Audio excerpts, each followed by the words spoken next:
selamat malam juga rekan-rekan kelas G malam akuntansi. Di sini saya dari kelompok 5 akan mempresentasikan materi yang yaitu memahami gambaran umum tentang fraud atau kecurangan atau fraud, dan korupsi. Sebelum kami masuk ke materi, izinkanlah kami untuk memperkenalkan diri atau anggota kelompok kami, yaitu saya sendiri Imadi Putra Sandiasa, absen 11, Iputu Rihendra Widyananda Mahesa, absen 14, Iputu Surya Aditya Pratama, absen 15. Sebelum untuk memasuki materi pertama, kami aturkan panganjali umat, Om Swastiastu. Masuk materi pertama yaitu memahami fraud dalam perundangan kita atau C2, yaitu fraud dalam perundangan kita, pengumpulan dan pelaporan statistik tentang kejahatan atau di suatu negara dapat dilakukan sesuai dengan klarifikasi kejahatan dan pelanggaran atau tindak pidana menurut ketentuan perundang-undangan negara tersebut. Dalam statistik kejahatan Indonesia yang dilaporkan oleh BPS tidak selalu tersedia dalam format yang sama. Istilah kejahatan yang dipergunakan seringkali juga tidak konsisten dan dapat terlalu bermanfaat untuk pembahasan akuntansi forensik. Dalam membaca dan menggunakan statistik kejahatan di Indonesia, perlu bahwa masih rendahnya kesadaran untuk melaporkan kejahatan. Banyak faktor yang menyebabkan masyarakat enggan melaporkan kejahatan.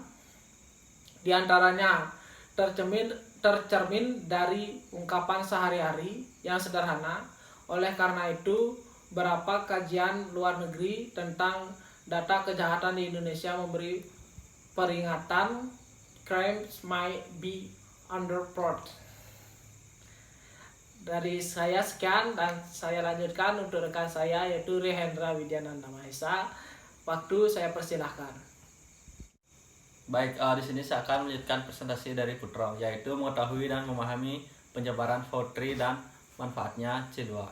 Yaitu fraud-free merupakan conspiration fraud beserta sistem klarifikasi penyalahgunaannya. Fraud-free ini disamakan seperti sebuah pohon yang memiliki 3 cabang utama, atau the three major type of occupation fraud, di mana ketiga cabang itu memiliki korupsi, penyalahgunaan atau penyelewengan aset misappropriation, dan kecurangan penyajian laporan keuangan atau manipulasi laporan yang sering disebut dengan financial statement fraud, yang terdiri dari pertama, korupsi merupakan sebuah skema di mana seorang karyawan menyalahgunakan pengaruhnya dalam transaksi bisnis dengan cara yang melanggar tugas legalnya yang ditunjukkan untuk organisasi maupun untuk atasannya agar mendapatkan manfaat langsung maupun tidak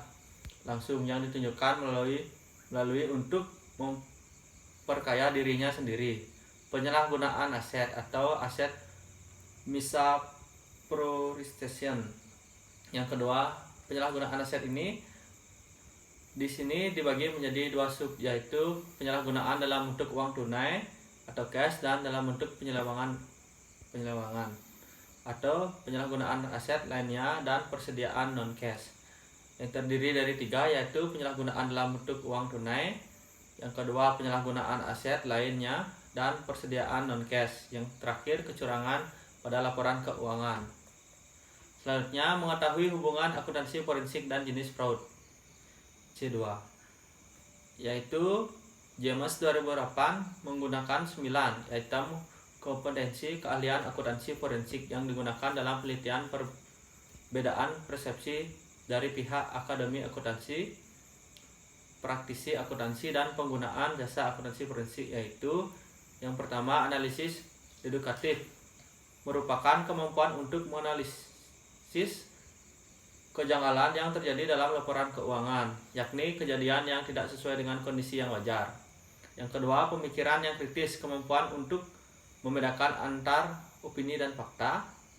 Yang ketiga, pemecahan masalah yang tidak terstruktur, kemampuan untuk melakukan pendekatan terhadap masing-masing situasi, khususnya situasi yang tidak wajar.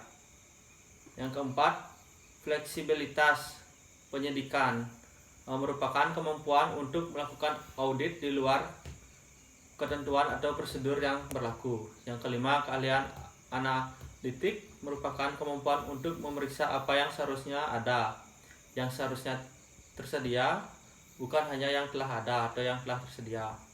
Yang keenam, komunikasi lisan merupakan kemampuan untuk berkomunikasi secara efektif secara lisan melalui kesaksian ahli dan penjelasan umumnya tentang dasar-dasar opini.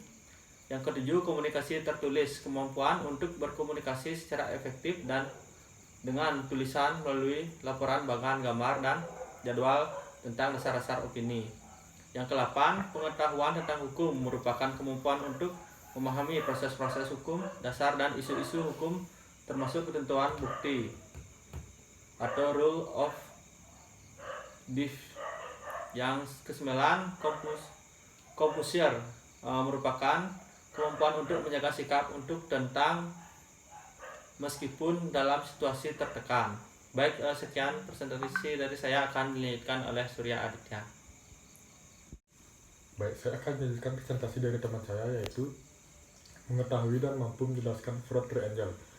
Menurut Ford 2015, terdapat 3 hal yang melatar belakangi seseorang melakukan tindakan kecurangan fraud yang dikenal dengan istilah fraud triangle, yaitu tekanan pressure, kesempatan opportunity, dan pembenaran atas tindakan rasionalisasi. Yang pertama ada pressure tekanan, yaitu adanya insentif atau tekanan atau kebutuhan untuk melakukan fraud.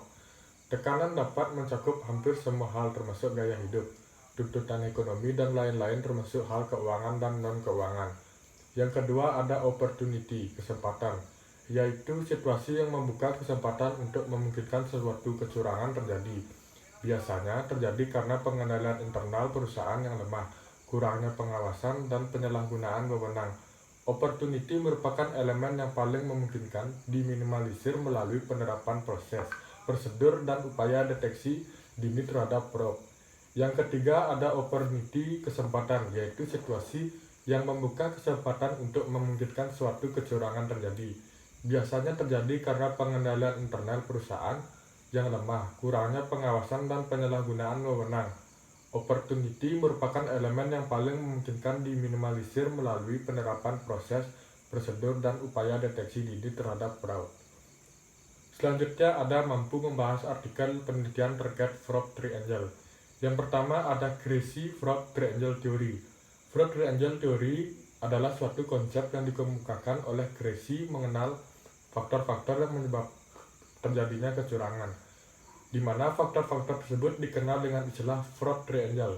Teori fraud triangle membahas mengenai 3 elemen yang mendasari terjadinya kecurangan. Pelaporan keuangan, yaitu tekanan atas masalah keuangan ataupun pengerjaan dalam mencapai target, kesempatan untuk melakukan kecurangan, dan rasionalisasi dari pelaku kecurangan. Yang kedua ada tekanan. Tekanan pressure diartikan sebagai suatu dorongan kepada pelaku untuk melakukan kecurangan, di mana yang mendorong terjadinya fraud tersebut adalah keserakahan, masalah finansial, ataupun kebutuhan. Tekanan disebabkan oleh 2 faktor, yaitu faktor finansial dan non-finansial, di mana faktor finansial muncul karena keinginan untuk memiliki gaya hidup yang tercukupi, sedangkan non-finansial muncul karena keinginan untuk menutupi kinerjanya agar tidak buruk. Yang ketiga ada kesempatan. Kesempatan merupakan suatu peluang bagi pelaku untuk melakukan kejahatan yang biasanya disebabkan karena kurangnya pengawasan dan kontrol dari perusahaan. Para pelaku kecurangan biasanya akan percaya bahwa segala tindakan yang dilakukannya tidak akan terdeteksi karena kurangnya pengawasan internal yang lemah serta pemanfaatan posisi. Yang terakhir ada rasionalisasi. Rasionalisasi merupakan sikap atau karakter yang memperbolehkan atau membenarkan pelaku untuk melakukan kecurangan ataupun tindakan pelaku dalam mencari berbagai alasan untuk merasionalkan tindakan mereka. Rasionalisasi merupakan salah satu elemen dari fraud triangle yang paling sulit untuk diukur. Baik. selanjutnya akan diberikan kepada moderator. Sekian dari presentasi dari kelompok 5. Jika ada salah kata mohon dimaafkan oleh teman-teman dan ibu dosen. Kami akhiri dengan para Santi. Om Santi Santi Santi Om.